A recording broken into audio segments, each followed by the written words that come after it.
As you wish, please stand for the pledge and invocation. I pledge allegiance to the flag of the United States of America and to the republic for which it stands, one nation, under God, indivisible, with liberty and justice for all. Dear Lord, please be with us today as we try to do what's best for the community, to make the best decisions for the county that we can. Dear Lord, thank you for the beautiful 4th of July festivities, the Independence Day. Thank you just for bringing us all together, keeping everyone safe, and spending time with their families, dear Lord.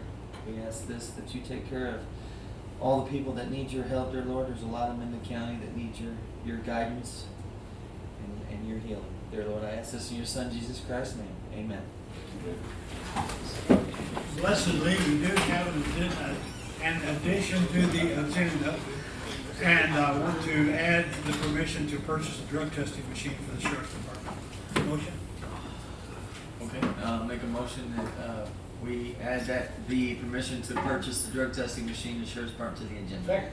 I'll second that. Okay, it's a good thing because I only had one agenda item so far, so it's, thank you, Mike, appreciate this. Yeah. If we don't start getting some agenda, I'm gonna lose my crowd, so anyway. Okay, all in favor, aye? Aye. Thank you. Now, we have a new person in the building that we're very happy to see. Welcome, Conrad. Nice to meet you. Conrad is with us now. So, anyway, Dan left, okay. Yeah, I'll be right back. Okay, consent agenda is on the board, has been published. Motion? I'll make a motion that we approve the consent agenda. Second? Second. All in favor, aye? Aye. Thank you. Approval, okay, item number 1 on the regular agenda. Come on up. I copied the last page here. Last 2 pages. Thank you. Thank you very much.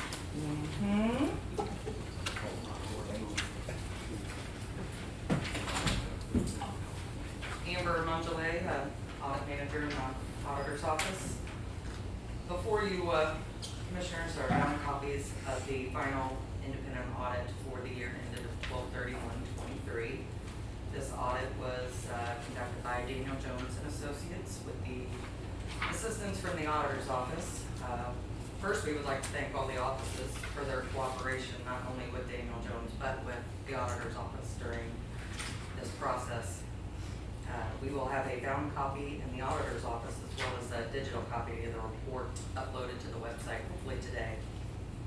I would first like to ask you to turn to page 43 of the audit. This is the schedule of state findings.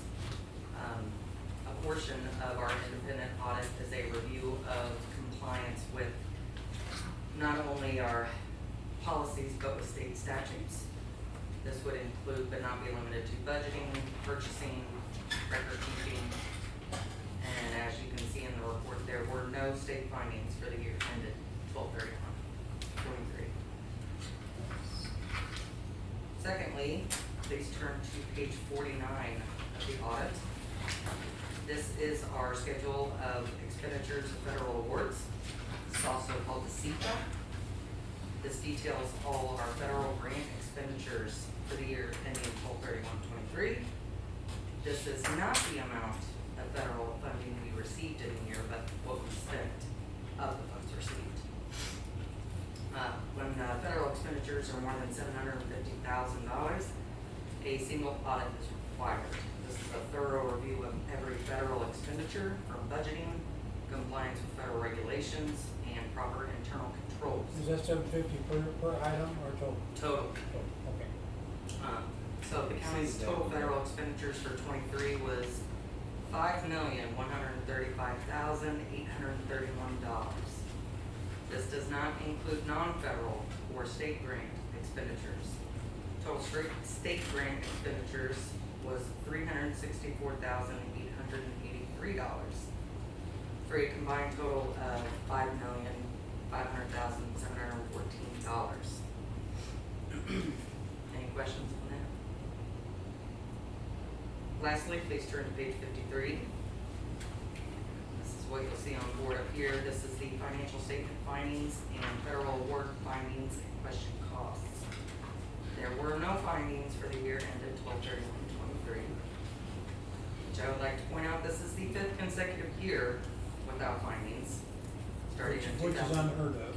Starting in 2019, and this is the result of implementing that grant oversight policy in 2017, which was, and helped ensure our compliance and consistency for all grant funding and the implementation and documentation of our internal controls in 2019. Internal controls reduce the county's risk for potential fraud. These controls are constantly needed and updated for new regulations, changes in staff, office holders, or when weaknesses are identified. I know one update we will be addressing soon is increased over budget controls, including journal entries and interfund transfers. The auditor's office strives for an audit report with no findings, and it would not be possible without the hard work and due diligence daily by the staff in the auditor's office, as well as the cooperation from all departments. Question, how many more years do we have on the Jones contract? We just bid it out earlier this year, so they will be for 23, 24, and 25. Does it make sense to change your external auditor allocation? I know people think that, oh, people get, your auditor can get complacent and not do their job, but they're held to a standard as well, Okay. and they get audited on their audits. I know you can't audit your own bookkeeping because what you thought was valid when you did the bookkeeping, you'll think it's valid when you do the auditing. Correct. So I was wondering about the same thing here. Maybe another auditing firm would have a different viewpoint of this particular rule, whatever it is, and look at it from a different point of view. I mean, their regulations are pretty strict. Okay. And, I mean, they're not like state statute that could be interpreted differently. Interpretation is pretty well sense. Theirs are pretty straightforward, and they have specific testing rules they have Okay. to follow, and I don't think a change in auditor would change your report per se.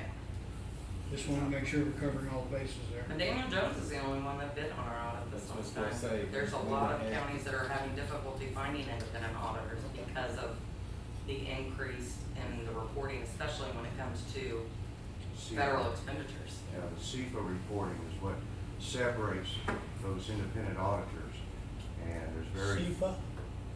What is that? She just went over. The schedule of expenditures. Okay.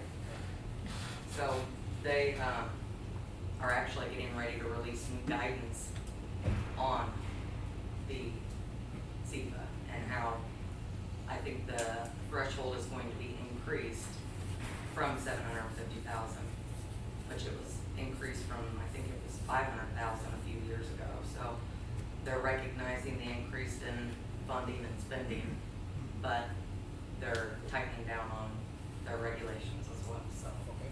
but we'll keep an eye on that. How many is there in the state, like, Auditing firms? yeah? Oh gosh, a lot. But Because, I mean, I was just questioning, I know when we do something, we have to bid it out.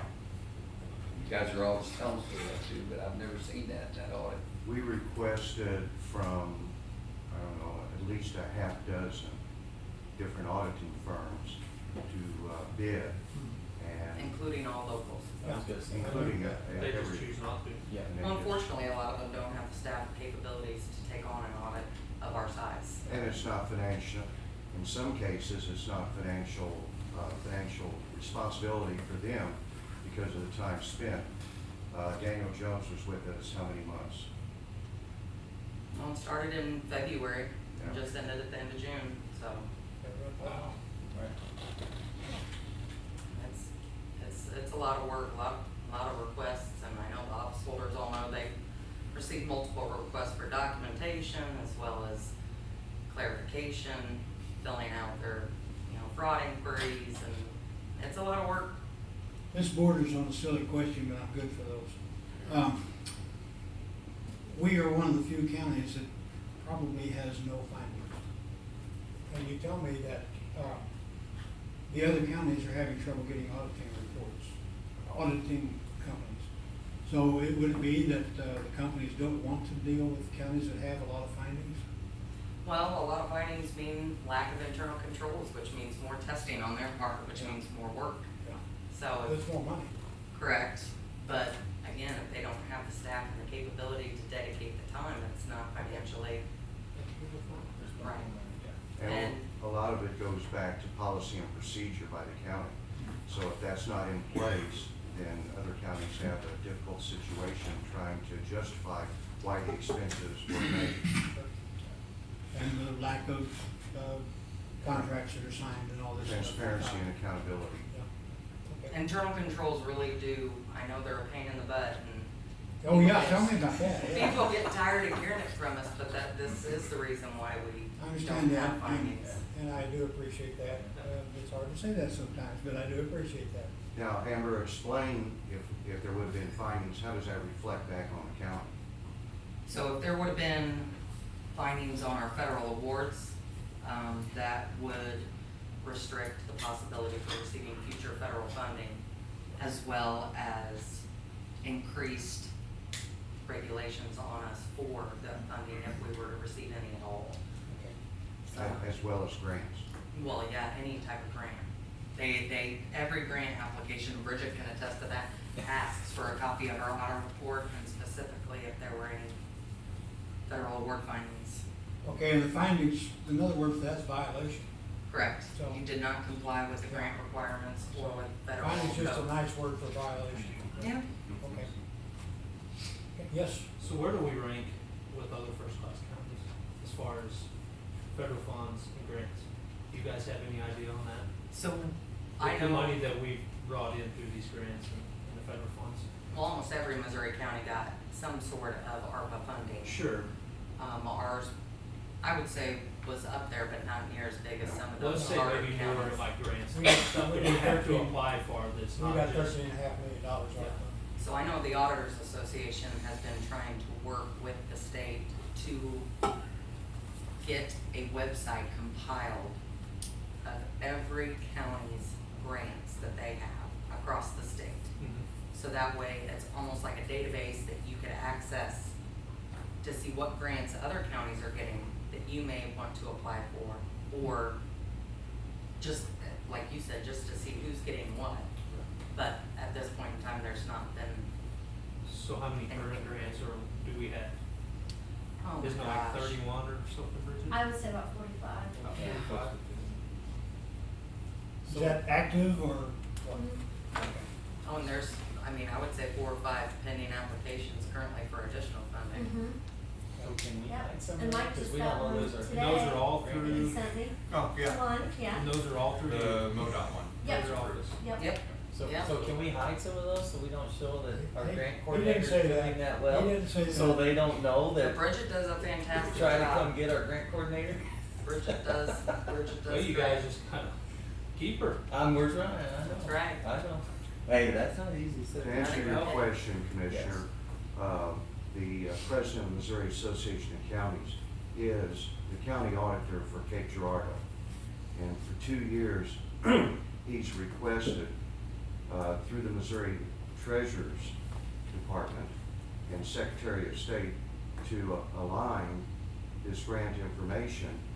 It's amazing that this state does not have that pertinent information of who's receiving federal or state grants, or in some cases, private grants. So what he has approached the legislature to do is to formulate some sort of accounting system. And I believe it's the state auditor's office that is going to go with the County Association of Auditors next February to sit down, and the state auditor is actually going to ask county auditors, what do you do? How do you do it? Which is pretty amazing that no one has ever asked that question before. Yeah. So to answer your question, that's what we're trying to find out. St. Francis County is one of the smallest first-class counties Big- in big the small, state. yeah. Assessed valuation, square mileage, et cetera. We also lack in a lot of areas when it comes to public policy. So to answer your question, there's a lot of connections that have to be made to try to find out, are we receiving our fair amount of grants? I would say we are probably receiving more than we should, or not more than we should, more than. Higher than average. Better than average. Yeah. At the same time, you have to understand that the other first-class counties, which are much, much larger than us, have actual grant offices in their county. Whereas we rely on like 1.5 persons, primarily with Bridget, but with the assistance of the other ladies in the office to get it completed. Those grants could not be completed without the assistance of the department heads and office holders that follow up on it. People like John, Clay, Mike, Nick, yeah. and people like that. So when Bridget is persistent, and asking department heads and office holders, we need this, we need this, we need this, and I know they get frustrated, but they don't get near as frustrated as Bridget does when we don't get the correct answer. Because again, we're protecting the county and the taxpayers as evidenced by this audit. You mentioned, It does go back, again, those policies and procedures. I mean, we did implement that grant oversight policy in 2017, which set the standard.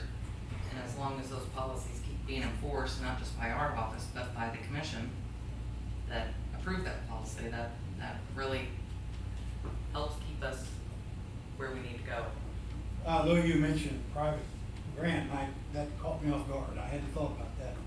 And this grant we're pursuing, the $500,000 grant for the morgue, that's private, I believe. Isn't, no? U.S. Department of Justice. Department of Justice, okay. Mhm. Well, it's got an individual's name on it. It's just, That's just how the name it's of the set grant. up. For the grant. Yeah, it's through the Okay. U.S. Department. I was wondering if that qualified for that. So as a county, I don't think really there's any private grants that we could really qualify for as a local government. Okay. Most of ours are all tracked through either the state or the federal government, or from the feds passed through the state.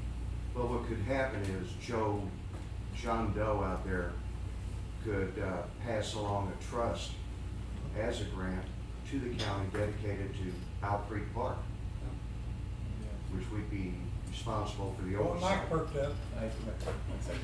Well, I'm just throwing that out there for the public, to maybe consider. Well, and also, like some of the grants, I've been learning, I got to talk to Bridget, is we can partner, we can go together on grants, which is what we're working on now. I got to talk to her. You have a better chance sometimes on some of these if you partner with somebody, which we'll be looking to in the future. I know they say individually they go, but if you partner, you have sometimes a better chance of getting that grant. And that would be for the whole community, not just individual towns or. Would the Flat River Trail be an example of that? Yeah, real good example. We're gonna That's what be he's pursuing. talking about. Yeah, that would be what I'm talking about. That would be a good example of a grant we did not get approved for. You're right, and that grant, I mean, really, there was 20 applications and we were in the bottom 4 and I still haven't figured that one out yet. They gave 16 out and I thought that would probably be one that would be on the top, but we'll work on it and get it. Okay, do I have a motion to accept this report? I'll make a motion that we approve the independent audit for the auditor's office. Second. I'll second. Questions? We're saying thank you guys so much Great for your job. time and that you spent on It's a it team effort. and all the. Hey, this is your chance to put her on the block here. No questions? Okay, all in favor of accepting the auditor's report, please say aye. Aye. And our thanks to you guys. Thank you. Thank you. Thank you. A lot of time spent. Okay, now we're going to go to our gift item here. Uh-oh. Well, timed out for me, all right? There you go. This is the item we added to the agenda. Won't get where I can say that now. Okay, and Mike, you going to talk to us about it, or? Nope, there it is, okay. Oh, I can. Okay. This will be funded through the opioid settlement funds. So it will be Mike Carter, the Sheriff's Office. The MX 908 is a machine that analyzes narcotics, or any illegal substance that we believe to be narcotics that we seize or obtain. You enter a sample in the machine and it'll identify whether it's methamphetamine, heroin, fentanyl. Typically the capsule form, and they do mix, so you could get a mixture of a fentanyl, heroin, in a capsule, and it will break down actually the percentage of the fentanyl and heroin within that one sample that you put in there. With the results of this machine, we can submit that, we can get a day of their immediate results, and then we can submit that with our report to the prosecutor's office, and they will file charges based off the results from this machine, whereas we would submit the evidence that we collect to the Highway Patrol Crime Lab, and it'll take us 20 weeks to get the result back, and then wait to have the prosecutor file 20 weeks down the road after we've effected the arrest or filed the charges with the PA's office. With this, we're able to get people that qualify for drug court and rehab in the system sooner to try and get the assistance that they need versus waiting 20 weeks. Okay, Mike, you've arrested this person with a suspected drug, and you send that drug off for testing. Where is the person in this 20 weeks? Is he in jail? Is he released on bond? What? Well, depends on how much he had. But more than likely, if you're arrested for possession of controlled substance, it's a book and release. And then, so they're just waiting. Back out there. They're just back out there, and they're waiting to have the charges filed in the PA's office, which would wait the 20-week period until we get the results back from the Highway Patrol Crime Lab. Once it's filed, then a warrant would be issued for their arrest, and/or they would receive a summons to appear in court on those charges. Like these machines or these little things, what's the recalibration dates? What keeps it to say, okay, now I'm gonna fight? Because fight everything. This showed me that I was this. What's the I'm gonna maintenance fight on the this. machine? What is that? The maintenance on the machine, so before you put any new sample in, you have to purge the machine, and then I haven't been trained on it yet, so, but I do know, I've seen it work, and we've utilized the task force MX9 weight to have one of these machines. We've used it several times. But you have to calibrate the machine, it calibrates itself, and also you have to purge the machine before every sample that you put in there. Basically, it heats up and gets rid of anything that's inside that was left over from the previous sample. I got a question for you, Mike. And I know you said you book and release. Right. With this machine, you get how would this speed up? Instead of book and release, if he has a certain amount and you know what the substance is, do you keep him or you still book and release? No, depending on like if he has personal use amount or something like that, we would probably do a book and release. If he has an amount enough that we could charge him with trafficking, then we'd put him on a 24-hour hold. We'd do a report, send the sample in to the PA's office for a warrant, and hopefully they would file for that warrant within that 24-hour period that we're holding him. And then the warrant would be issued, and you'd either post bond of whatever the judge determines to set on that warrant, and be released then, or if he doesn't post his bond, then he'd stay until the next court date, which is every Tuesday and Thursday. And For like the an local, arraignment. I know Jeff's here, the local municipalities, do they have a machine like this? Or is this, so The only- would you be able, they would be able to take advantage and use this Absolutely. machine too? Yeah, the only one I know in our area is the task force. The only one that I know that has one in our area. Same machine? Same machine, yes. Okay. But any municipality in our area, if they wanted to utilize this machine, Farmington, Parkville, Bonterra, Deloge, whatever, they just contact So, our office. This is actually an asset. I mean, Yes. if municipality wants it, it's available, they can come in and use it. Where do you Yes. store this, in the booking area or what? We would this would currently be stored in our temp evidence locker. Just so it's stored and locked, and the only people that would be able to utilize that would be the people that would be trained on it. So with the contract or the quote that we received, they'll train up to 10 people to be certified to utilize the machine. So only those individuals would actually use the machine. It wouldn't be available for anybody else that wasn't trained on it to use. So if City Farmington came in and said, please test this, one of our people would do the test? Correct. Certified to use the machine. Okay. Yes. And there will always be someone available of those 10 people to do that? Should be. I could have 2 per shift. We have 4 shifts, so I can have 2 per shift plus 2 supervisors. So there would always be somebody available. Or In theory, it works that way. Right. Now, I think you said you're gonna send the samples to the prosecuting attorney's office, We would send the results, results. not the sample. Okay, that goes into a locker, okay. Right. Okay. Which would still go to the Iowa Patrol Crime Lab for proper weight and analysis as well, for prosecuting purposes. Okay. Yeah, just a second, yes, go ahead. I did want to point out, it's my understanding this is being purchased as a sole source. Yes, I have a sole source letter. I think I already sent it to Bridget.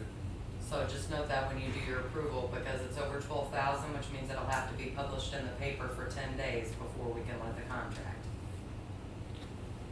Okay. Who does the publishing? The clerk's office.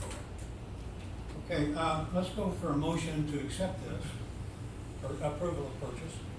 I'll make a motion, we approve the purchase of the MX 908 drug testing machine for the sheriff's department and at a cost of $72,997.17 as a sole source to be paid out of the opioid settlement funds. Second? I'll second that with the approval of the proper, Correct, after the 10 days notice. Okay. Any questions? Essentially what that does is it gives the opportunity for any other provider that could come forth and say, well, we can provide that product. Then that means we should have done some sort of competitive bidding, but if it is a single feasible source, that won't happen. How widespread is that notification? It has to be in a, same as like our competitive bidding, it needs to be let in a paper that will reach countywide for 10 days or digital. So we can put it on our website, put it in paper, but it needs to be able to reach The more prospective transparent bidders. we are with that, the better, so we put it on the website. Essentially, as long as in that 10-day period, nobody sends notice that they would like to Okay. provide that product, and the contract can be signed at the end of the 10 days. All right. Thanks.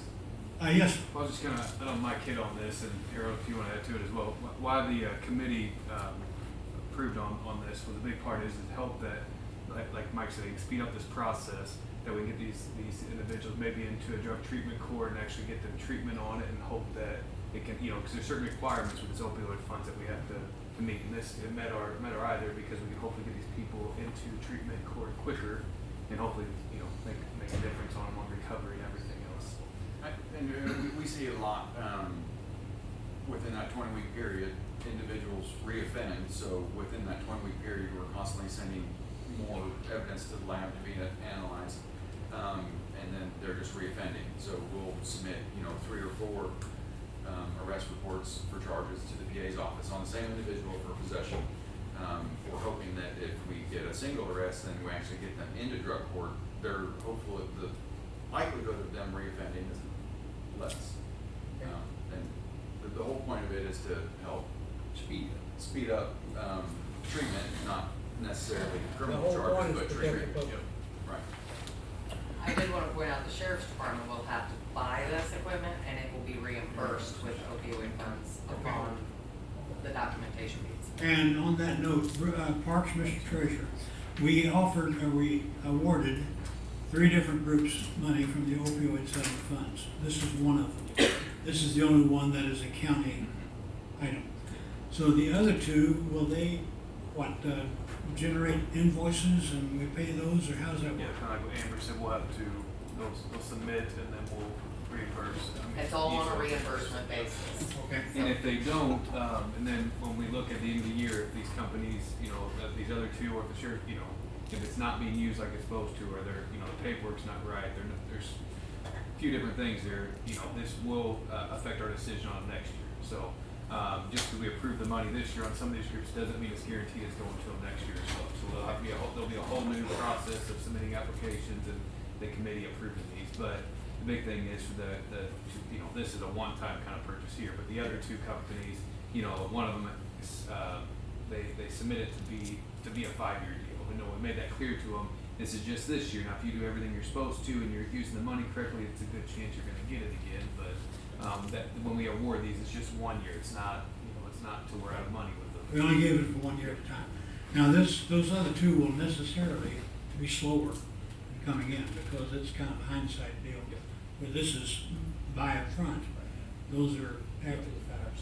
And we had a, 200,000 was our, for the first year to give out, and we explained why we did that in previous meetings, but, I think what would we, 195, so we were just under that, so 196. again, that money will be in there for the next years, and hopefully this can go on for 15 or so years, like you know, they're saying the funds are supposed to come in like that. And last I heard, we still had a reserve of about 300,000 in those funds. And while we're not spending that, say it again, while we're not spending that money, it's not for us to use it, that money's gonna sit in the account.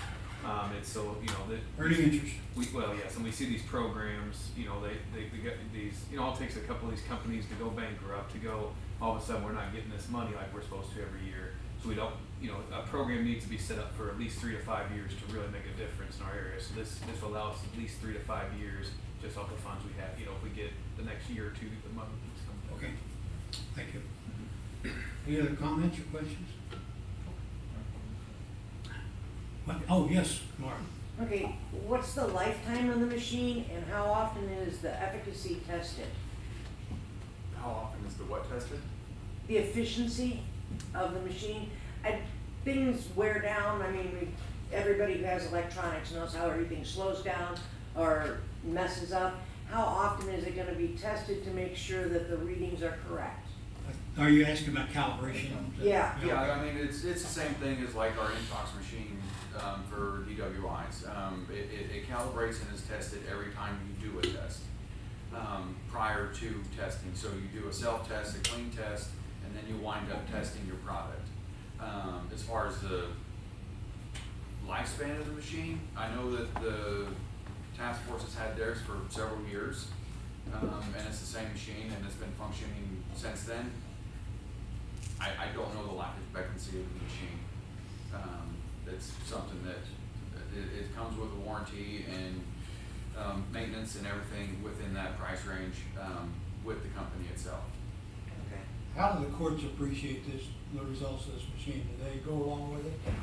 Yes, that's one thing. This is one point of actually getting, because the prosecutor, you know, is accepting these results instead of waiting for an actual lab report. Okay, any other questions? All in favor of approval of the purchase of the machine, please say aye. Aye. Thank you, Mike. Thanks. Okay, this is from Parks. Our July report indicates an increase of sales tax of 7.84%. Still growing at what I'm calling now a nominal rate, normal rate. So that's wonderful. Remember, these are compounded numbers, or will be compounded. So that 7.84 might be 9% when it's all said and done. So. And when we go to these commission meetings, this isn't a county or state county thing, because a lot of them are hurting. Yeah. You know, Harold and I discussed earlier, is almost 4 years, I bet there's not too many counties that can No. say only 1 month they were in the red. Yeah. I mean, And almost 4 years. when you look at that one number, it compares to the other Januaries, and that means we only grew about 12% that year, that month, instead of, but it shows up a negative in my system. And you're right, Parks, it's hard to sit there and listen to their report, and then when you have to give yours and you go, I'm sorry, I'm gonna give a better report, it's like, Parks says this. Our counties around us many of them are hurting, so we are blessed in that aspect. Commissioner, I know you're very optimistic about this, but as auditor, we try to balance it with pessimism. Let me get this report out of you. Well, yes, we're up $588,000 and a projection of maybe 1.2 million by the end of the year. As probably John can attest better than anybody, expenses are at least that much. Yes. Price of doing business. So Good point. you're at a break even. Good point. But again, it's on that same scenario, the counties around us are negative because they don't get this. And the price of business, but you're right, Lynn, exactly. Well, the way I see it is we're surviving right now through this, I mean, there's been a huge inflation over the last 3 years we've seen, and the fact that we're still able to survive, and even if it's breaking even, Yeah. we're not losing at least, and hopefully, I mean, you know, as inflation goes up, we all know at some point it has to slow back down a little. What I don't want is the county taxpayer to see this video and say, well, the county is flush. Yeah, I agree, yeah. Oh, Good point. Valid point. Okay. very valid. Okay, any other questions? Our P income is, now we're at, standing at 1.45 million received so far, compared to 2 million, last year in total. So, we're heading for the, what, 2.8 million or so for the year. So that's up considerably too. This entirely, in its entirety goes to the sheriff's department. That's part of the Prop P promise when we passed it. Really, our last few months, typically the last few months of the year is when you're gonna see these numbers really with holiday shopping and everything else, so. Yeah, this is the use tax, it's internet sales and that kind of thing, yeah. Okay. Christian, Yes, Carol? how long is 100% of this money going to the sheriff's department? What was the promise? That's a good question, and I don't think there was a timeline on the promise. So that's a very, very valid question, it's to be determined. I don't know. Well, I don't want to be Mr. Negative Auditor here, but it was a blank check, and we didn't know what we were gonna get. It's a lot of money and a lot of questions. And valid questions. Yes, I will say the verbiage of the, what was actually passed on the ballot is not specific to public safety. It'll be budget appropriated every year accordingly. So it doesn't have to specifically go just to the sheriff's department or even for public safety. I know that's how it was presented, but that's not what the ballot language says. So it will be subject to budget appropriation as approved by the commission every year. Which, we're getting ready to start the 25 budget, just so I can prepare everybody for all the emails that are coming. anybody else? Okay, and moving along to the adult marijuana tax receipts, there's a total so far for the year. And, Parks and I have talked, and apparently there's a lot of different ways that people file these returns. So the money bounces around by the month. You know, you see a $5,000, $6,000 receipt, and then you see a $35,000 receipt. So, and zero.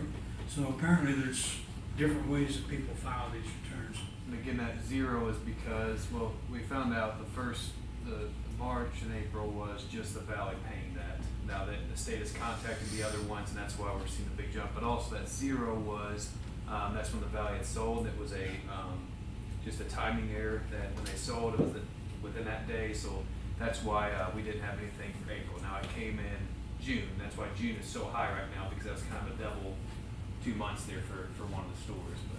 But these numbers should be at least around here where July is, because now all 3 stores are the state is requiring it. So. Sales tax, just to reiterate what Parks is saying, sales tax, retail merchants can pay monthly, they can pay quarterly, semi-annually, or annually, based on their, what their sales receipts, their revenue, right? Yeah. That's for all stores, not just for. Yeah, I run a private business now. Familiar with that. Okay, any questions on this? Next committee, right here next week, and everybody's welcome. Other business, anybody got correspondence? Public comments, anybody? Departmental reports, Louis. So with the approval of the now audit, state statute says that we can also eliminate some of our different of our invoices dating back to when, Amber? We have to retain 5 years, so I guess, what is that, what would it be, 2019? Will be this year? So we have approximately 24 legal boxes of invoices and material that we would be preparing to shred. We will present that to the county commission for your approval. Also, then we invite other county office holders, and if they have anything that they would like to shred at the same time, we'd like to get this on one particular day to save the county taxpayers money to do it all at one time. One visit by the truck. Yes, Okay, do you want that on next week's agenda? please. Linda, would you take care of that, please? Okay, any other departmental reports?